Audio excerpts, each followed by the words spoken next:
खोल गए आ जाओ जी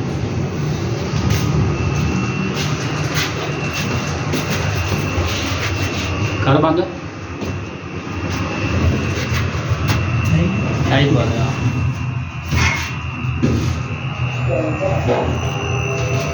ओए डर नहीं लगता ਵੇਖੀ ਡੇਗੀ ਨਾ ਜਾਈ ਬੰਦੇ ਹੁਣ ਕਿੱਥੇ ਨਿਕਲਾਂਗੇ ਉਹਦਾ ਹੈ ਕਿੱਥੇ ਨਿਕਲਾਂਗੇ ਉਹਦਾ ਸਭ ਤੋਂ ਥੱਲੇ ਨਿਕਲੇਗੀ ਜਾ ਕੇ थोड़ी सीढ़ियों पे भी चढ़े हाँ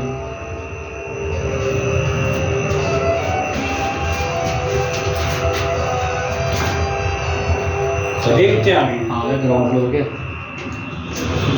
हेलो वो मोटरसाइकिल ਮੋਟਰਸਾਈਕਲ ਤੇ ਕੋਲ ਹੀ वो मोटरसाइकिल ਆ ਦੇਖੋ पंजाबी चस्का